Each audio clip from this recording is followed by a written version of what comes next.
छठवीं के सभी प्यारे प्यारे बच्चों को मेरा नमस्कार। आज हम कवि केदारनाथ अग्रवाल की कविता वह चिड़िया जो पढ़ने जा रहे हैं। वह चिड़िया जो, जैसा कि आप चित्र में भी देख सकते हैं, एक नीले पंख वाली प्यारी सी चिड़िया। तो इस कविता का यहाँ पर हम अर्थ समझेंगे, इनके आंतरिक प्रश्न देखेंगे, शब्दार्थ देखेंगे। तो आइए चलते हैं इस यात्रा में। सबसे पहले प्रथम पद्यांश। वह चिड़िया जो चोंच मार कर दूध भरे जुंडी के दाने रुचि से रच से खा लेती है। वह चिड़िया जो चोंच मार कर दूध भरे जुंडी के दाने रुचि से रस से खा लेती है। वह छोटी संतोषी चिड़िया नीले पंखों वाली मैं हूँ, मुझे अन्न से बहुत प्यार है। तो यहाँ पर आप देख सकते हैं कि ये जो कथन है ये कौन बोल रहा है? चिड़िया बोल रही है। नीले पंखों वाली मैं हूँ, अर्थात ये कथन किसका है? चिड़िया का कथन है। दूसरी चीज़ ध्यान देने लायक ये है कि यहाँ पर जो लाल रंग से कविता के शब्द लिखे हैं उसके अर्थ हमने साइड में ब्रैकेट में दिए हुए हैं। जैसे जुंडी के दाने, जुंडी जैसे ज्वार, बाजरा, रागी, इसी तरह के मोटे अनाज को जुंडी बोला जाता है। जैसे यहाँ पे देखिए, आप चित्र में देख सकते हैं भुट्टा है।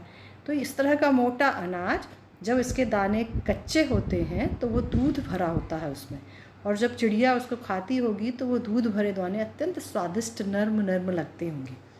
ठीक है। रुचि से, रुचि अर्थात बहुत शौक से, रस से अर्थात स्वाद ले लेके, जैसे आप मम्मी की बनाई हुई चीज़ें चटकारे लेके स्वाद ले लेके खाते हैं, वैसे ही। संतोषी ये एक विशेषण शब्द है। संतोषी का अर्थ होता है सेटिस्फाइड, अर्थात संतुष्ट होने वाली या संतोष रखने वाली। अन्न, अन्न यानी होता है अनाज। अन्न से मिलता जुलता एक शब्द होता है अन्य, अन्य यानी कोई और, उसमें या होता है ना की जगह। ये अन्न है, अन्न अर्थात अनाज। तो आइए अर्थ देखते हैं। वह चिड़िया जो चोंच मार कर दूध भरे जुंडी के दाने रुचि से रस से खा लेती है। अब यहाँ चिड़िया क्या बोल रही है? चिड़िया बोल रही है कि वो चिड़िया जो चोंच मार मार के दूध से भरे हुए ज्वार, बाजरा, रागी, इस तरह के जो मोटे अनाज खेत में लगे होते हैं, जो कच्चे होते हैं, जिसमें दूध भरा होता है, उसको बहुत शौक से, बहुत स्वाद ले लेके खा लेती है वो छोटी सी संतोषी चिड़िया। अब यहाँ संतोषी क्यों कहा उन्होंने खुद को? इसलिए कि वो इतने छोटे छोटे से दाने खा के भी उसको संतोष हो जाता है। छोटे छोटे से थोड़ा भोजन ही उसके लिए पर्याप्त होता है। तो इसलिए ने बोला है उसने कि वह छोटी सी संतोष रखने वाली चिड़िया जिसके नीले पंख हैं, वो चिड़िया कौन है? वो चिड़िया मैं हूँ, मुझे अन्न से बहुत प्यार है, अर्थात मुझे अनाज से बहुत प्यार है। देखो, ये जो स्टेंजा है, ये जो अंतरा है कविता का, ये हम लोग इस वर्ष 2023 में इंटरनेशनल ईयर ऑफ मिलेट्स मना रहे हैं। मिलेट्स में मोटा अनाज आता है, तो यहाँ मोटे अनाज की बात की गई है। तो इस कविता को हम इंटरनेशनल ईयर ऑफ मिलेट्स से भी जोड़ सकते हैं। तो ये कविता अनाज को समर्पित है। इस कविता का ये जो अंश है, प्रथम स्टेंजा है, ये अनाज को समर्पित है। आइए इसको अर्थ को हम लिखित रूप से देखते हैं। नीले पंखों वाली चिड़िया कहती है कि वह दूध से युक्त अर्थात अध पके जुंडी के दाने बहुत शौक से और स्वाद लेकर खाती है। वो कहती है कि मैं संतोषी हूँ और थोड़े से दाने मेरे लिए पर्याप्त हैं। मैं नीले पंखों वाली हूँ और मुझे अनाज से बहुत प्यार है। देखो, कोई भी कविता या कहानी कुछ ना कुछ शिक्षा अवश्य देती है। तो ये कविता भी का जो अंश है यह भी हमें शिक्षा देता है। तो इस कविता का ये प्रथम अंतरा हमें शिक्षा देता है कि हमें अन्न के प्रति प्रेम और आदर का भाव रखना चाहिए। प्रेम और आदर का भाव, कैसा प्रेम? हम अनाज से हमें प्रेम करना चाहिए, उसका सम्मान करना चाहिए, उसे कभी वेस्ट नहीं करना चाहिए। कभी कभी होता है कि हम थाली में बहुत सारा भोजन ले लेते हैं और फिर हमसे खाया नहीं जाता, हम उसको फेंक देते हैं। तो हमको ये सोचना चाहिए कि बहुत से दुनिया में ऐसे लोग हैं जो थोड़े से अनाज के लिए भी बहुत परेशान होते हैं, उनकी भूख से बहुत व्याकुल होते हैं वो। उन्हें अनाज नहीं मिल पाता। तो इसीलिए हमको अनाज का आदर करना चाहिए, उससे प्रेम करना चाहिए, क्योंकि अन्न हमें जीवन में जीवन तो देता ही है, साथ में ताकत भी प्रदान करता है। अर्थात हम अन्न खाते हैं तब तो हम जीवित हैं, तो हमें जिंदा रखने के लिए जो ताकत चाहिए वो अनाज ही देता है। तो हमें इस स्टेंजा से यह शिक्षा मिलती है। आइए चलते हैं दूसरे स्टेंजा की ओर। वह चिड़िया जो कंठ खोल कर बूढ़े वन बाबा की खातिर रस उड़ेल कर गा लेती है, वह छोटी मुँह बोली चिड़िया नीले पंखों वाली मैं हूँ, मुझे विजन से बहुत प्यार है। अब देखो बच्चों, चित्र में देखिए आप, एक जंगल है, एक बरगद का पेड़ है जिसकी बड़ी बड़ी जड़ें हैं। बरगद के पेड़ के बारे में क्या विशेष होता है? आप जानते हैं कि बरगद का पेड़ जो होता है वो सबसे ज़्यादा उम्र का होता है। इसकी जो जड़ें हैं आप चित्र में देख सकते हैं, लंबी लंबी दाढ़ी की तरह है, एक बाबा की तरह। तो चिड़िया के लिए जो जंगल है वह बूढ़े वन बाबा के समान है, क्योंकि वह उसके लिए उसका बसेरा है।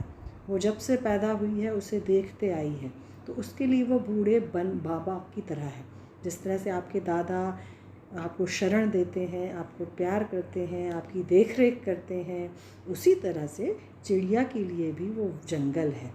वो उसकी देख रेख करता है, उसको घोंसला बनाने में आसरा देता है, उसको भोजन वहीं से मिलता है, वो उसी के लिए गाती है।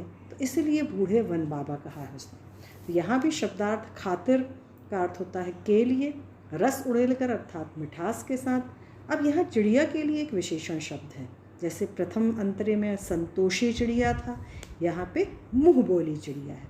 मुँह बोली अर्थात जो सबसे बहुत जल्दी जान पहचान बना लेती है, परिचित रहती है। मुँह बोली का एक और शब्द आपने सुना होगा, एक और अर्थ देखा होगा, जैसे कहते हैं ना मेरी मुँह बोली बहन है, अर्थात जो सहोदर बहन नहीं होती है, सहोदर भाई नहीं होता है, हम उसको मुँह से बोल कर बहन मान लेते हैं, तो एक अर्थ वो भी होता है। किंतु यहाँ पे मुँह बोली का अर्थ है जो सबसे बोलती रहती है, सबसे पहचान बना लेती है। विजन, विजन का शाब्दिक अर्थ है जंगल। अब विजन का भी एक और अर्थ होता है विजन, अर्थात जहाँ कोई जन ना हो, सुनसान इलाका, तो उसे भी विजन कहते हैं। आइए अर्थ देखते हैं इस पद्यांश का। वह चिड़िया जो कंठ खोल कर बूढ़े वन बाबा की खातिर रस उड़ेल कर गा लेती है। अब ये संदेश भी कौन दे रहा है? चिड़िया दे रही है, चिड़िया की ही कथन है। चिड़िया बोल रही है कि वो चिड़िया जो कंठ खोल कर अर्थात पूरी खुली आवाज़ में, चिड़िया जंगल में आप देखते हैं चहचहाती रहती है एकदम खुली आवाज़ में, तो वो बोल रही है कि वो चिड़िया जो पूरी खुली आवाज़ में इस बूढ़े वन के लिए पूरे मिठास के साथ, पूरी मधुरता के साथ गाना गाती है, वह छोटी सी मुँह बोली चिड़िया, अर्थात बहुत बोलने वाली, सबसे चिर परिचित चिड़िया, नीले पंख जिसके हैं वो मैं हूँ। मुझे किससे प्यार है? मुझे जंगल से बहुत प्यार है। पहले पद्यांश में किससे प्यार था? अनाज से बहुत प्यार था, इसमें जंगल से। तो ये जो पद्यांश है ये पर्यावरण को समर्पित है। पहला अनाज को समर्पित था, ये पर्यावरण को समर्पित है, जंगल। ठीक है, तो पुनः इसको देख लेते हैं। वो चिड़िया कह रही है कि वह चिड़िया जो खुले स्वर में बूढ़े वन बाबा अर्थात जंगल के लिए पूरी मधुरता के साथ गाना गाती है, वह छोटी सी चिर परिचित चिड़िया जिसके नीले पंख हैं वो मैं हूँ और मुझे जंगल से बहुत प्यार है। अब इसी का अर्थ हम लिखित रूप में देखते हैं। नीले पंख वाली चिड़िया कहती है कि तेज और मधुर स्वर में गाने वाली चिड़िया मैं ही हूँ। मैं आकार में छोटी हूँ और किसी बात को बोलने में झिझकती नहीं हूँ। मुँह बोली अर्थात बहुत बोलती रहती है। मैं सभी की चिर परिचित अर्थात जानी पहचानी हूँ। मेरे सभी गीत किसको समर्पित है? बूढ़े वन बाबा को समर्पित है, अर्थात मैं जंगल में चहचहाती रहती हूँ। मैं जंगल से, ब्रैकेट में हमने एकांत भी लिखा है क्योंकि इसका एक और अर्थ निकलता है, मुझे जंगल से बहुत प्यार है। अब देखिए, यह जो कविता का अंश है यह भी एक शिक्षा देता है। मानव स्वभाव रूपी यह चिड़िया प्रकृति, पेड़ पौधों से प्रेम करने तथा एकांत में भी प्रसन्न रहने का संदेश देती है।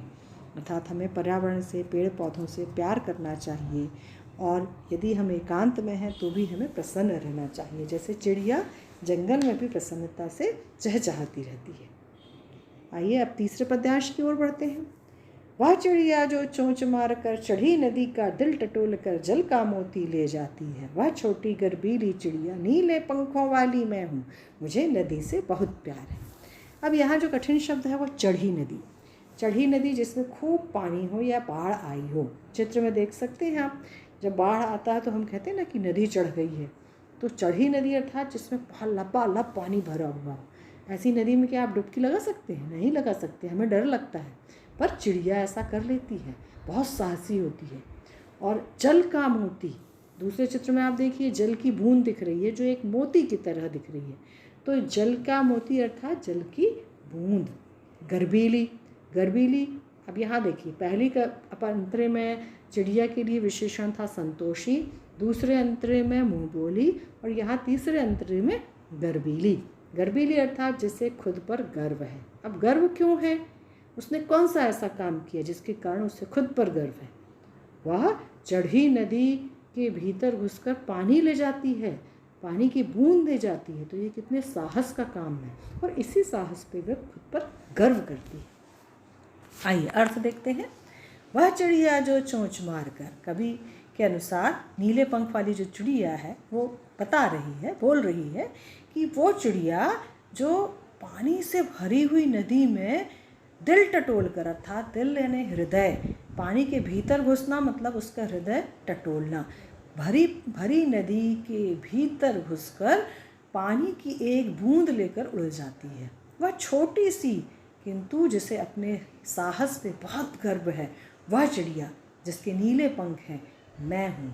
मुझे किससे प्यार है? नदी से प्यार है। पहले पद्यांश में किससे प्यार था? अनाज से, दूसरे में वन से, और तीसरे में नदी से बहुत प्यार है।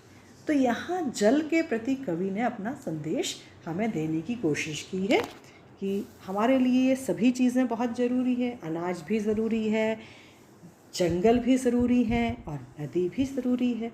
तो यह कविता पूरी तरह से पर्यावरण को समर्पित कविता है। आइए लिखित रूप में इसका अर्थ देखते हैं। नीले पंखों वाली चिड़िया कहती है कि मैं वही छोटी चिड़िया हूँ जो उफनती नदी के भीतर से भी जल की बूंद रूपी मोती अपनी चोंच में लेकर उड़ जाती हूँ। मैं छोटी हूँ पर मुझे अपने इस साहस पे बहुत गर्व है। मुझे नदी से बहुत प्यार है। अब यह पद्यांश क्या शिक्षा देता है? ये शिक्षा देता है कि चिड़िया हमें विपरीत परिस्थितियों में भी हिम्मत ना हारने की प्रेरणा देती है। अब देखिए चिड़िया को प्यास लगी है, परिस्थिति विपरीत है कि नदी में पानी बहुत ज़्यादा है, वो डूब भी सकती है लहरों में, परंतु विपरीत परिस्थितियों में भी उसने हिम्मत नहीं हारी और पानी की बूंद वहाँ से ले ली। यह नदी से प्रेम करने का संदेश देती है, क्योंकि नदियाँ सभ्यता के विकास में प्राचीन काल से ही हमारी सहायक रही हैं। हम नदियों को अपनी माता मानते हैं, नर्मदा नदी, गंगा नदी, यमुना नदी, तो हमको इनको देवी की तरह पूजते हैं। तो ये हमारी सभ्यता के विकास में हमारी सहायक रही हैं। तो नदी के प्रति यहाँ पे सम्मान प्रकट होता है। अब बच्चों यहाँ पे हम सही जोड़ी मिलाएंगे। देखो कुछ विशेषण शब्द आए हैं यहाँ पे और कुछ विशेष। विशेषण अर्थात जो संज्ञा या सर्वनाम की विशेषता बताते हैं, और विशेष अर्थात जिनकी विशेषता बताई जाती है। ठीक है, तो दूध भरे शब्द, दूध भरे किस विशेष के साथ जुड़ेगा? दूध भरे जुंडी के दाने। ठीक है, बूढ़े, बूढ़े कौन है? नदी तो नहीं है, चिड़िया भी नहीं है, बूढ़े वन बाबा। चढ़ी नदी, चढ़ी नदी कौन है? चढ़ी नदी, ये देखिए चढ़ी नदी। ठीक, बूढ़े, बूढ़े वन बाबा, दूध भरे जुंडी के दाने। अब एक ही बचा, मुँह बोली कौन? चिड़िया। यहाँ संतोषी भी हो सकता है, संतोषी चिड़िया, गर्बीली चिड़िया। तो इस तरह से यहाँ पे सही जोड़ी मिला सकते हैं आप। आगे कुछ आंतरिक प्रश्न हैं। अक्सर परीक्षा में इस तरह के प्रश्न आते हैं पद्यांश से संबंधित, तो इस तरह के प्रश्न आप अवश्य निकालें और भी प्रश्न बना सकते हैं। इस कविता के आधार पर बताओ कि चिड़िया को किन किन चीज़ों से प्यार है। पहले पद्यांश में किससे प्यार था? रिकॉल करें। अनाज से, दूसरे में जंगल से, तीसरे में नदी से। कविता में चिड़िया के लिए कौन कौन से विशेषण शब्दों का प्रयोग हुआ, ये भी हम अभी कई बार बात कर चुके हैं इस बारे में। पहले में कौन सी चिड़िया? संतोषी चिड़िया, दूसरे में मुँह बोली चिड़िया, तीसरे में गर्वीली चिड़िया। ठीक है, तो गर्वीली, संतोषी और मुंह-बोली। चिड़िया खुद को संतोषी क्यों कहती है? संतोषी क्यों कहती है? क्योंकि वो थोड़े से अनाज में ही संतुष्ट हो जाती है, इसीलिए संतोषी कहती है। चिड़िया किसके लिए गीत गाती है? चिड़िया बूढ़े जंगल के लिए गीत गाती है। वन को बूढ़ा क्यों कहा गया है? वन को बूढ़ा इसलिए कहा गया है क्योंकि वो कई सालों से मतलब पक्षियों को आसरा दे रहा है। वहाँ वही पुराने पुराने वृक्ष हैं जो बहुत बड़े बड़े हैं, जिनमें कई पक्षी शरण लेते हैं। तो इस तरह से जिस तरह से बुज़ुर्गों का नेचर होता है, वही विशेषताएं उस वृक्ष में भी हैं। दूसरों को शरण देने वाला, आश्रय देने वाला, कई वर्षों का। जैसे बरगद के पेड़ में तो जड़ें लटकती हैं जो उसकी दाढ़ी की तरह दिखाई देती हैं, तो इसीलिए उनको बूढ़ा कहा गया। नदी के लिए कौन से विशेषण शब्द का प्रयोग हुआ है? नदी के लिए अभी हमने मैच 2 कॉलम में भी किया है, आप याद करिए और लिखिए। जंगल और नदी, इन दोनों शब्दों के 2-2 पर्यायवाची बताइए। तो जंगल के 2 पर्यायवाची, एक तो विजन है, ठीक है, और आप खोजिए, आप डिक्शनरी उठाइए, आप गूगल पे सर्च करिए। नदी के भी आप पर्यायवाची ढूंढ सकते हैं। तो ये आपका एक तरह से गृह कार्य है। संतोषी शब्द में मूल शब्द और प्रत्यय। अब संतोषी शब्द किससे बना है आप खोजिए, मूल शब्द निकालिए और उसमें प्रत्यय अर्थात मूल शब्द के पीछे जो जुड़ता है। जैसे हम एक और शब्द आपको बता सकते हैं, जैसे आनंदी है तो आनंद धन ई, वैसे ही संतोषी में बताइए मूल शब्द और प्रत्यय क्या होगा। तो इस तरह से आप अनुमान लगाइए और खुद इस तरह के प्रश्न निकाल के हल ढूंढिए। उम्मीद है आपको अर्थ समझ में आया होगा। यदि आपको समझ में आया है तो आप अवश्य चैनल को सब्सक्राइब करें, लाइक करें। धन्यवाद।